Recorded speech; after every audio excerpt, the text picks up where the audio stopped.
네, 이렇게 해서 전기는 삼성이 페넌트레이스를 우승하고 후기는 롯데가 이렇게 네. 많은 에피소드로 우승을 하게 됐어요. 그럼 이제 팀의 한국 시리즈가 네. 있을 텐데요. 어땠나요? 9월 30일부터 10월 7일까지, 10월 9일까지 네. 한국 시리즈가 열리게 되는데요.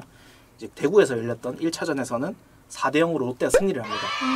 이때, 최동원 선발이. 네, 이때 선발이 최동원, 김시진 양 팀에서 꺼낼 수 있는 최고의 카드라고 할 수 있겠죠.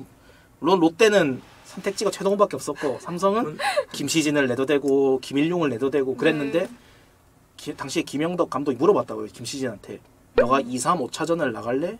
2, 3, 6차전인가 아무튼 1, 3, 5, 7 나갈래 했을 때 1, 3, 5, 7이냐 2, 4, 6이냐 그래서 약간 김시진 당시 김시진 선수가 네. 자기는 이제 최동원하고 라이벌이었으니까 나는 최동원은 저쪽은 1, 3, 5, 7이다. 그러면은 나도 1, 3, 5, 7 나가겠다. 와. 그래서 본인이 1, 3, 5, 7 등판을 자청했다고. 네. 그렇게 해서 이제 두 선수가 맞대결을 펼쳤는데 네. 김시진 선수는 2회 박용선 선수한테 투런 홈런을 맞게 돼. 그렇게 해서 이제 무너지진 않았지만 최동원 선수는 9회까지 던지면서 무실점하면서 한국 시리즈 최초의 완봉승을 기록하게 됩니다. 멋지다. 네. 그렇게 해서 1차전은 롯데의 승리로 끝났고요. 네. 2차전에서는 롯데는 안창환이라는 선수가 나왔고요. 이 선수가 신인이었는데 당시에 물론 잘하긴 잘했습니다. 이닝은 저거치면 1점대를 기록했는데 하지만 삼성은 김일용 선수였습니다. 에이스가 원투펀치 에이스가 나와서 그래서 이때는 삼성이 8대2로 대승을 하게 됩니다. 네. 그래서 롯데는 일찌감치 투수를 장효조 선수한테 2회 투런을 맞고 네. 이후로 일찌감치 경기를 포기하고 쉬어가는 중 투수를 5명을 투입하게 됩니다. 이렇게 해서 됐고요. 3차전은 네. 또 최동원, 김시진이죠. 이때부터 옮긴 거죠. 그렇죠. 이때 3차전은 구덕으로 옮깁니다. 참고로 이걸 제가 말씀드린 이유가 그 83년도에는 한국 시리즈를 이제 해태 MBC 했잖아요. 네. 근데 이제 지금은 보시면 그 전기 구장에서 그러니까 전기 우승 구장에서 2번 하고 옮겼잖아요. 네. 근데 83년에는 광주에서 한 게임만 하고 옮겼어요. 그러니까 이제 그러고 1차전만 하고 2차전부터 잠실 와서 했거든요. 네. 이제 그러니까 서울 와서 했는데 네. 그러다 보니까 이제 광주 쪽에서 이제 해태에서 말이 나온 거예요. 이제 우리도 2게임 해줘야 된다. 이제 그래서 약간 규정이 이때부터 다시 2게임으로 된 것 같아요. 이때는 좀 중립 경기가 있었으니까 맞아요. 네, 장소를 부산으로 옮겨서 3차전을 했는데요. 네. 아까 말씀드렸듯이 최동원, 김시진이 나왔는데요. 두 선수가 꽤 호투를 했어요. 근데 호투를 했는데 그 와중에 김시진 선수가 8회에 홍문종 선수의 타구에 정강이를 맞았어요. 아이고. 그래서 정강이가 맞으면서 김시진 선수가 그대로 쓰러지게 됩니다. 그래서 김시진 선수는 내려가게 되고 최동원 선수는 끝까지 던졌고 네. 그리고 9회 말에 롯데 정영기 선수가 끝내기 안타를 때립니다. 그렇게 해서 최동원이 12탈삼진 완투승을 기록하게 됩니다. 와. 지금까지의 스코어는? 지금까지 스코어는 롯데가 2승 1패로 앞서고 있죠. 네. 롯데가 3차전은 3대2로 승리를 했습니다. 네. 그리고 4차전은 이모균, 김일용 선수가 맞대결을 했는데요. 이때는 뭐 또 삼성이 압도적으로 승리했습니다. 왜냐하면 최동원이 안 나왔기 때문에. 네. 말씀드렸듯이 쉬어가는. 물론 듣다 보니까 최동원 선수 같은 사람이 되고 싶네요. 그렇죠. 하드 캐리 하고 싶은. 네. 물론 이모균 선수도 못 던진 건 못 던진 선수는 아니지만 네. 이 경기는 좀 못 던졌고요. 그래서 4차전은 이 정현발, 송일수 선수가 홈런을 때려내면서 삼성이 7대0으로 승리를 합니다. 네. 시리즈 원점이 됐죠. 네. 그리고 이제 5차전 드디어 잠실로 가게 됩니다. 드디어 큰 무대에서 10월 6일 최동원 선수가 떠납니다. 근데 진짜 듣다 보니까 제가 최동원 선수였으면 진짜 못하겠다고 했을 것 같아요. 너무 체력적으로 힘들지 않았을까요? 그래서 이제 원래는 삼성은 김시진 선수가 나와야 되는데 네, 정강이 맞아가지고 내려갔잖아요. 뼈가 부러졌다고 하더라고요. 그럼 못 나오죠. 그래서 그렇죠. 삼성은 권영호 선수가 나옵니다. 그랬는데 이렇게 매치업이 됐는데 삼성이 이겨버려요. 네, 정현발 선수가 7회 대타로 나와서 결승 홈런을 때리면서 홈런을 맞았구나. 네. 근데 이 경기는 또 재밌는 게 김일용 선수가 4차전에 나왔잖아요. 네. 5차전에 구원 등판에서 3이닝을 던져요. 힘들었겠다. 또 그때 그 시절이니까. 네, 할 수 있어요. 하루씩이나 쉬었는데. 하루씩이나 쉬었네요. 이동일 하루 쉬었는데. 그렇게 되면서 이제 삼성은 3승 2패니까 1승만 남겨뒀죠. 네. 우승까지. 그래서 6차전은 롯데는 이모균 선수가 최동원 못 나오니까요. 네. 당연히 못 나오죠 이때는. 하루 쉬고 어떻게 하루도 안 쉬고 하루도 안 쉰 거지. 저 연전이니까. 네. 근데 삼성은 김시진 선수가 나와요. 뼈가 부러졌는데. 뼈가 부러졌는데 어떻게 나와요? 근데 이제 김시진 선수가 난 나와야겠다. 그래서 주사를 맞았다고 해요. 약물 투여를 했는데 약간 원년의 박철순 선수처럼 투혼을 한 거죠. 대박. 투혼을 해서 잘 던졌으면 투혼인데 아이고. 못 던졌으면 악수가 되는 네. 오만 약간 네. 이렇게 됐는데 김신진 선수가 처음엔 잘 던지다가 네. 4회 4안타 3실점을 했다고 해요. 그런데 이제 김신진 선수가 처음에는 약발이 받아가지고 괜찮았는데 점점 약 기운이 떨어지면서 네, 그때부터 집중이 안 되면서 좀 실점을 많이 했다고 하더라고요. 그랬는데 이제 4회 이렇게 득점을 하니까 5회 갑자기 이모균 선수가 내려갑니다. 내려가서 올라온 선수가 하루도 안 쉬었던 최동원 선수가 또 올라와요. 말을 못 잇잖아요. 그래서 하면 된다. 최동원 선수가 5회 올라와서 9회까지 다 던져요. 그래서 5이닝 9원승을 하고 롯데는 6대1로 승리를 하게 됩니다. 네. 그럼 시리즈가 원점이 됐죠? 네, 3대3이죠. 네. 그래서 이제 7차전이 원래는 이제 10월 8일에 열려야 되는데 네. 비가 와서 10월 9일로 연기가 됩니다. 하루를 쉴 수 있군요. 하루씩이나 쉬었다. 이런 무조건이죠. 하루씩이나 쉬었는데 5이닝밖에 안 던졌다 전날에. 5이닝 밖에. 그러면 최동원이죠. 그래서 그렇죠. 정확하게 하죠. 정답입니다. 와 맞았다. 드디어 네. 이미 7차전에 롯데는 최동원, 삼성은 김일용이 나오게 됩니다. 세간의 생각과는 달리 최동원, 김일용 매치업은 이때가 처음이었습니다. 진짜요? 7차전 동안 이제 왜냐면 최동원 김시진으로 시작을 했으니까. 그렇죠. 시작 김시진이었어요. 네, 그리고 김일용은 이제 다른 카드랑 붙었으니까. 그렇게 해서 최동원, 김일용이 정면 승부를 하게 됐는데 그렇게 해서 경기 초반에는 삼성이 앞서 나가게 돼요. 삼성엔 2회 말에 3점 그리고 6회 말에 오대석 선수가 홈런을 때리면서 삼성이 4대1로 앞서고 있었어요. 네. 최동원 선수도 많이 지쳤고. 그쵸. 많이 지친 수준이 아니죠, 사실. 인간이 어떻게 네. 인간이라면 어떻게 그렇게 지금 7차전까지 하는 동안 진짜 몇 경기 쉬지도 않고 네. 2차전, 4차전 쉬었나요?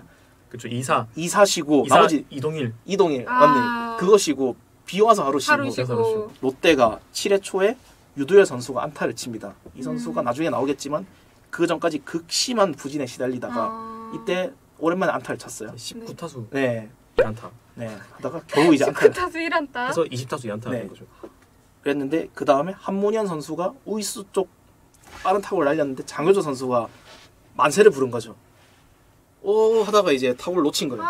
그래서 이제 한문현 선수가 3루타가 돼서 한 점이 들어오고 그 다음 정영기 선수의 적시타로 롯데가 한 점 차로 따라갑니다. 4대3이 됐죠. 4대3이 됐죠. 이제 최동원 선수가 이제 분위기가 올라온 거죠. 본인도. 인간이 아닌 투구를 보여주기 시작한 거죠. 그래서 이제 그리고 이제 대망의 8회 초가 시작됩니다. 롯데가 김일용 선수한테 김용희, 김용철 이 두 선수가 연속 안타를 때려서 1-3루 찬스를 만들어요. 네. 그리고 타석에 들어선 선수는 아까 그 부진에 빠졌다던 유두열 선수입니다. 1-4-1-3루. 1-4-1-3루. 네. 김일용 선수가 약간 땅볼을 유도하기로 했는지 약간 몸쪽으로 던지려고 했는데 김일용 선수도 보시면 많이 던졌잖아요. 네. 4차전에 3발 나왔다가 5차전에 9원 등판했다가 6차전하고 이동일 쉬고 7차전에 나온 거잖아요. 네. 그러니까 이 선수도 지친 거예요. 공이 그때만큼 안 나온 거예요. 유두열 선수가 그대로 받아쳐서 타구는 좌측 펜스를 쪼르르 날아가서 휘어나가지 않고 그대로 폴 안쪽으로 들어오는 그렇게 역전 3런이 나옵니다. 그렇게 해서 롯데가 6대4로 역전을 하게 됩니다. 그럼 이제 롯데가 8회 초에 역전했으니까 두 번의 수비가 남았잖아요. 그렇죠. 롯데가 그때부터 최동원의 공이 완전히 달라졌다고 해요. 라고 증언하는 분들이 있습니다.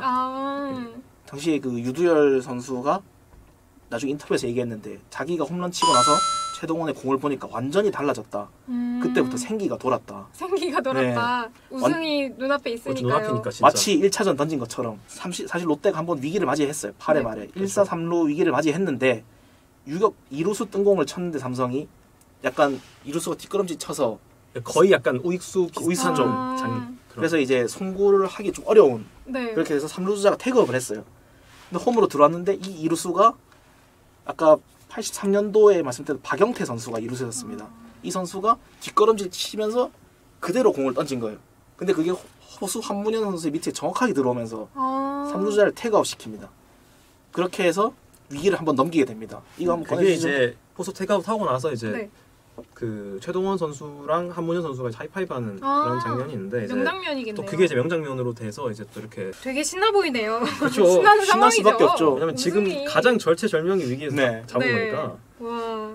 82년도 기억하실지 모르겠는데 그때 이선희 선수는 김유서 선수는 말로 홈런 맞고도 안 내려갔습니다. 아. 남은 타자 처리하고 내려갔고 여기는 바로 내리더라고요. 바로 내리더라고요. 왜냐면 아직 가능성이 있으니까 그런 것 같아요. 그렇죠. 6대 4니까. 그래서 9회 말 투아웃에 장태수 선수가 나왔는데 최동원 선수가 하이 패스트볼을 던졌는데 체크스윙 딱 했는데 심판이 아웃. 삼진 선언을 하면서 최동원 선수와 한문현 선수가 끌어안으면서 롯데가 대망의 한국 시리즈 우승을 하게 됩니다. 재밌었다. 근데 진짜 최동원 선수 힘들었을 것 같아요. 힘들었죠. 힘들었다고 표현을 하기가 미안할 정도로. 그렇죠. 롯데가 후기리그 시작하면서 이제 아버님이 하는 데까지 해봅시다 이게 있었잖아요. 네. 이게 나중에 최동원 선수도 비슷한 말을 하게 되는데요. 이제 한국 시리즈가 시작하기 전에 당시 롯데 강병철 감독이 최동원 선수한테 1357차전 나가자 하니까 좀 무리하는 거 아닙니까? 했는데 이제 감독님이 동원아 왜 하겠노 여기까지 왔는데 그러니까 최동원 선수가 딱 전의를 가다놓고 마 한번 해보입시다. 저도 알아요 이거는. 되게 유명한 말이죠. 이게 이때 나온 말입니다. 이게 이때 나왔구나. 1357 하자 했는데 13567 나간. 정말 대단하네요. 이때도 최동원 선수가 그래도 사람이라는 게 딱 느껴졌던 게 이 선수가 나중에 또 축하연을 할 거 아니에요. 이때 코피를 흘리면서 나왔어요. 그래서 축하연을 했을 때 코에 이제 휴지를 말고 두르고 나와가지고 나중에 인터뷰를 뭐 하고 싶어요 했을 때 그냥 자고 싶어요 이렇게 했다. 그래서 이제 한국 시리즈 MVP 이야기도 있는데 이제 사실 최동원 선수가 지금 신화적인 4승하고도 1패를 했잖아요. 어떻게? 그러니까 이제 한국 시리즈 MVP를 상식적으로 성적을 보면 무조건 최동원 선수가 가져가야 되는데 당연하다고 생각이 되는데요. 결국은 못 가져갑니다. 어째서요? 이제 아까 말씀드린 대로 이제 7차전 8회 초에 유두열 선수가 3런 홈런을 치어서 이제 역전을 하잖아요. 근데 이제 그게 7차전의 8회에 나온 역전 3런이다 보니까 임팩트가 워낙 커서 결과적으로 유두열 선수가 MVP를 가져가는데 근데 이제 그때 약간 또 뒷이야기로 나오는 이야기가 이제 그 당시에 이제 MVP 정규 시즌 MVP 투표가 있잖아요. 근데 이제 그 투표를 한국 시리즈 7차전 하는 날에 8회 즈음에 7, 8회 즈음에 했대요. 그 당시에 이미 정규 시즌 MVP 투표를 최동원 선수한테 줘버린 거예요. 준 상태에서 이렇게 되고 나니까 한국 시즌 MVP 투표를 하는데 하나 줬으니까 그러면 나눠주자. 나눠주기. 이만수 선수가 83년도에 MVP를 타고도 베스트 10이 못 됐다. 약간 그런 같은 차원의 일이 이게 있었네요. 아무튼 이 전통적인 한국의 이 정 하나씩은 준다. 또 그런 누나 가져라. 이런. 저는 지금 생각하면은 뭐 최동원 선수가 좀 억울할 수밖에 없는데. 그렇죠. 근데 어째 보면 최동원 선수는 그게 아니라도 이제 워낙 이를 많이 날렸고 유두열 선수는 사실상 그거 한 개로 평생 기억되는 분이니까 하나 줘도 좋지 않나. 그리고 또 생각해 보면은 유두열 선수가 홈런을 안 쳤으면은 최동원 선수 3승으로 끝나니까. 그렇죠. MVP 자체의 시도를 할 수 없었으니까. 제가 지금도 기억나는 것 중에 하나가 이제 유두열 선수가 이제 돌아가셨는데 제 장례실 갔어요. 근데 이제 갔을 때 이제 거기에 이제 장례식에서 그 장면을 계속 틀어놓고 있더라고요. 그 3런 홈런 치는 장면. 그래서 참 그걸 보면서 진짜 정말 한 장면으로 평생 기억되는 사람이 있구나 하는 생각을 했죠. 그러네요.